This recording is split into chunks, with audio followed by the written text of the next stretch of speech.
Walking to freedom means trudging forward until the bones are weary. This journey strips its travelers of even the energy to set up camp.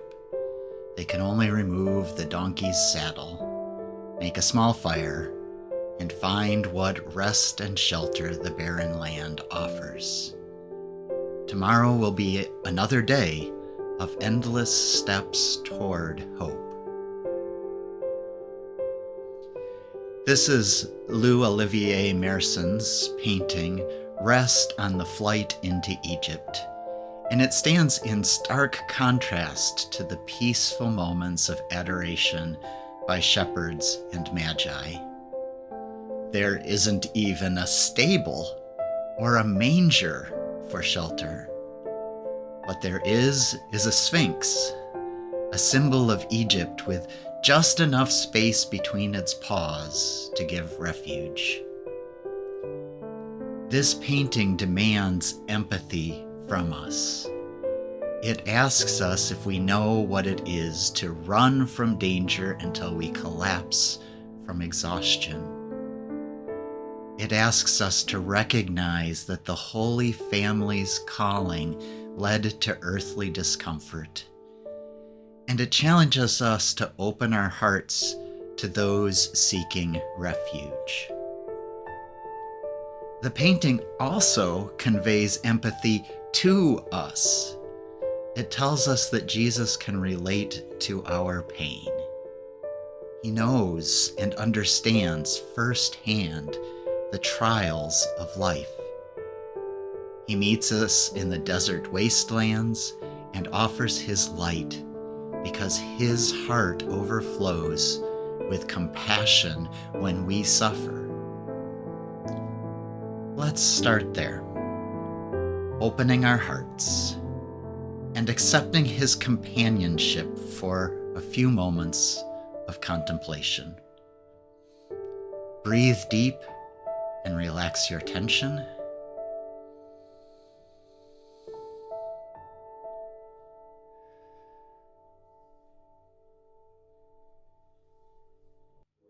Relax yourself, those places where you are tense.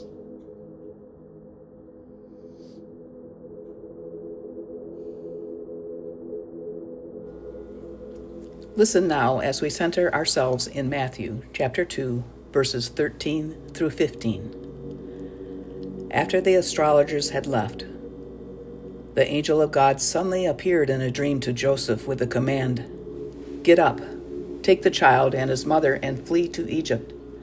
Stay there until I tell you otherwise. Herod is searching for the child to destroy him." Joseph got up, awakened Jesus and Mary, and they left that night for Egypt.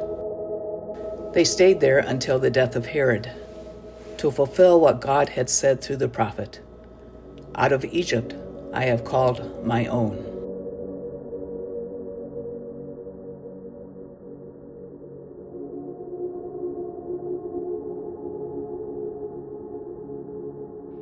What is your first reaction to these words?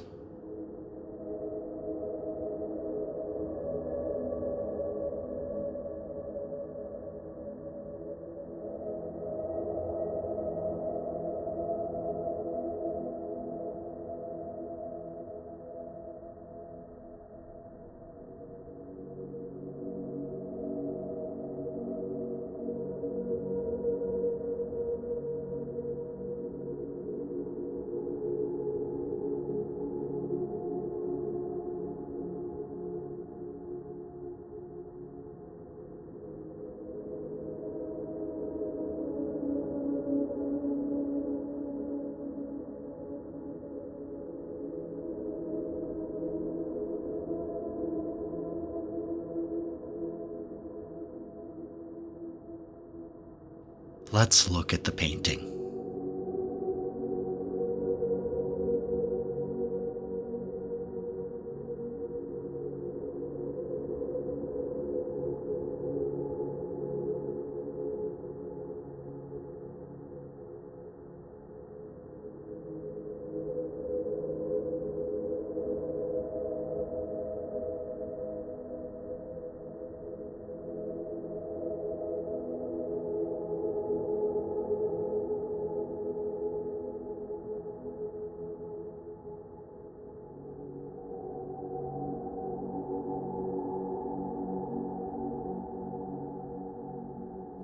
What feelings does this painting evoke?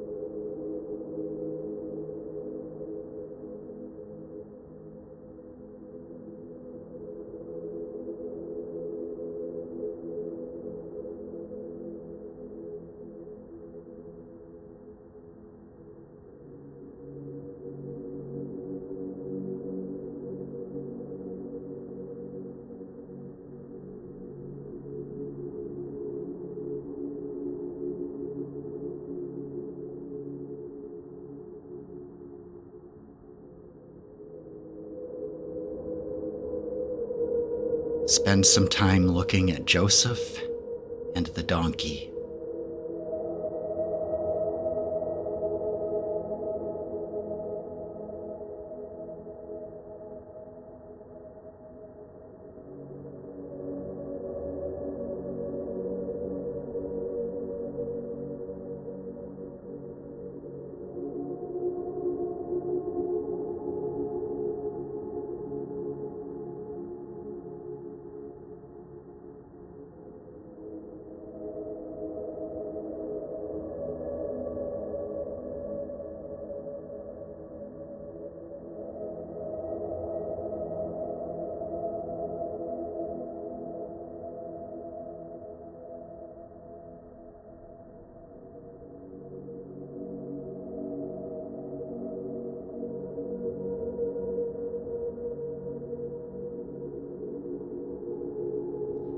Now consider Mary and Jesus as they are enthroned on the Sphinx.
Does this scene bring to mind times from your own life, or does it cause you to reflect upon the lives of others?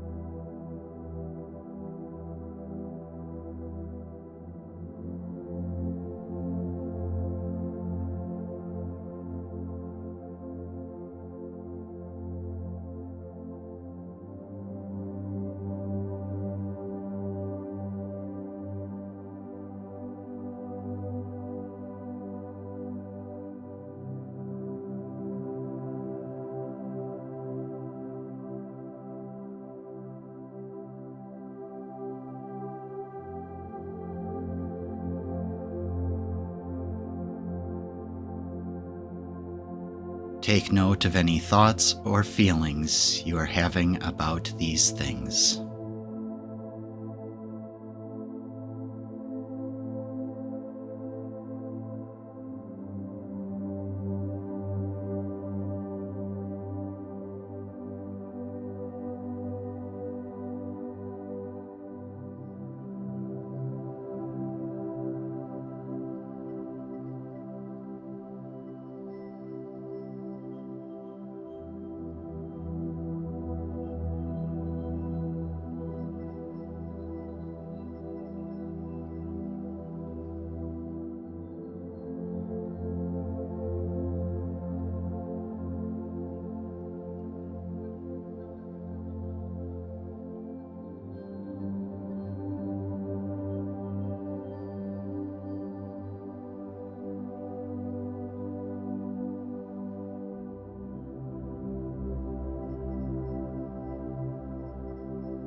Let us return to the scripture for a moment.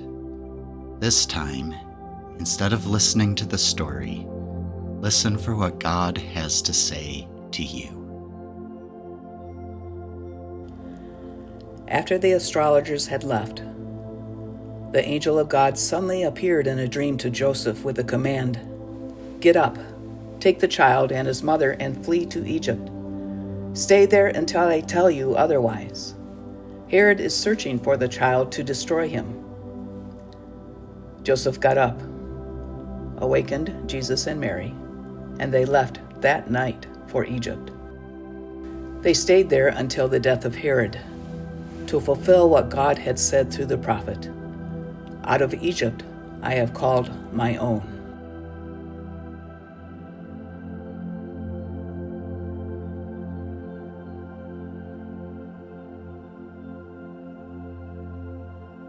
Allow yourself to rest in God's presence.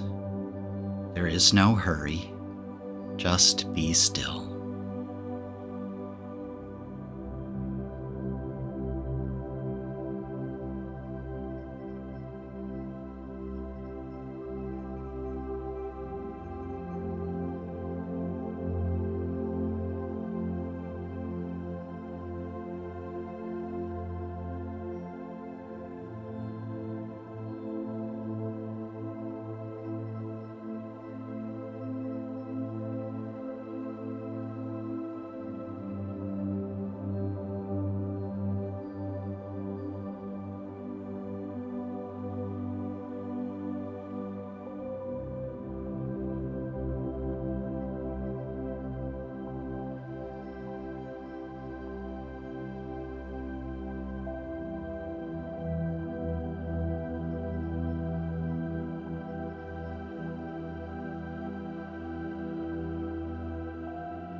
Keep listening for what God is saying to you today as you gaze deep into the painting.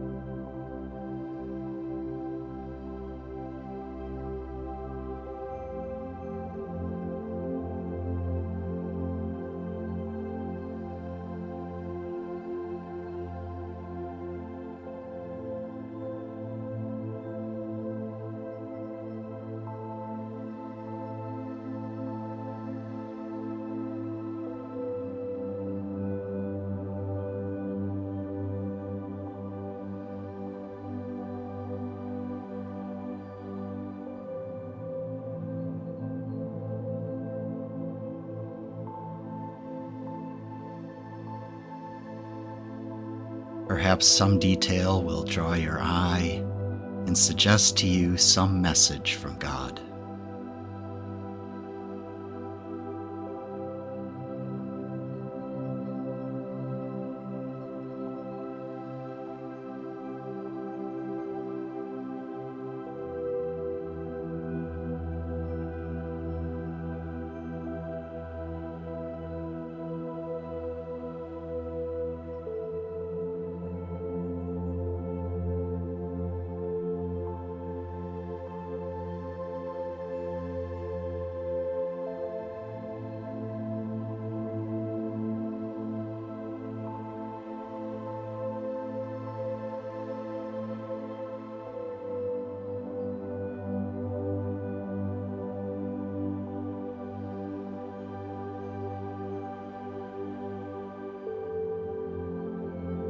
As you contemplate God's message, what response do you feel you need to make?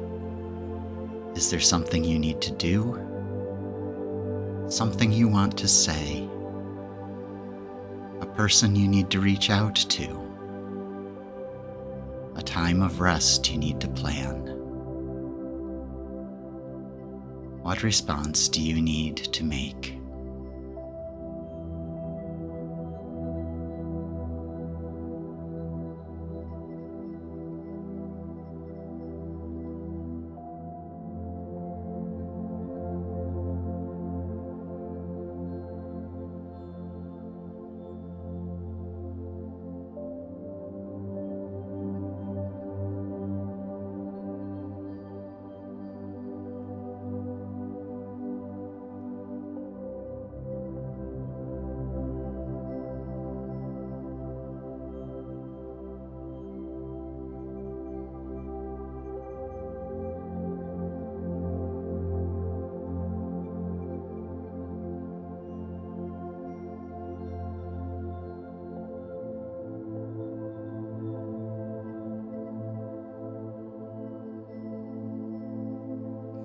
try to be specific in your response and come up with one thing you will do in the next couple of days.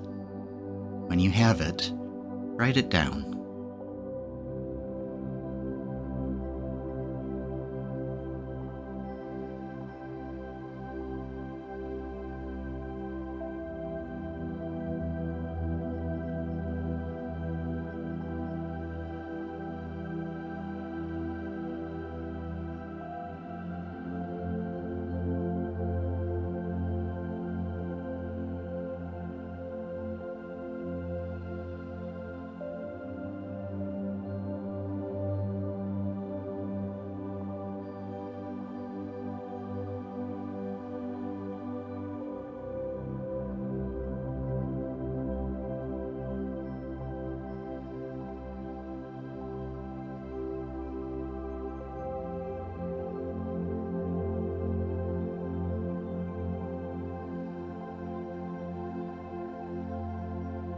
Spend one more minute in silence with God.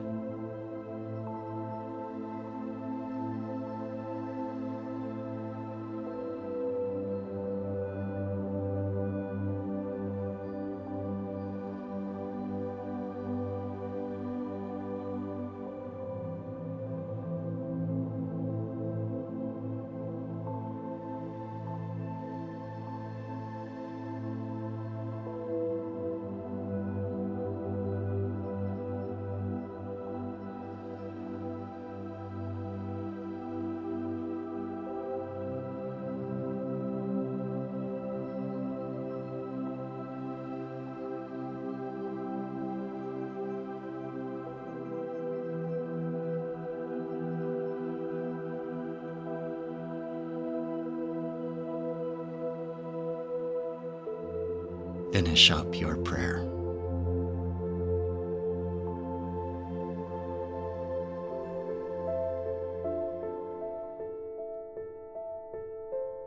As I was using this painting for contemplation, I realized that I often close my eyes during our times of gazing at the art. I thought, what a strange thing to do. But then I realized that the purpose of using art for prayer is that it acts as a focal point for our encountering God. And sometimes we get to that point where our encounter with God no longer requires the art. I can close my eyes and enter into a deeper communion with the divine. Then, after a couple of moments, I will open my eyes and use the painting for a focal point again. I wondered, what about you? Do you ever close your eyes during these times of contemplation? Let me know in the comments. I'm curious if I'm alone in this. Either way, I hope that Merson's painting touched your heart, but even more that you encountered God in a powerful way. Remember that you can see more episodes at artandprayer.org. Until next week, be blessed.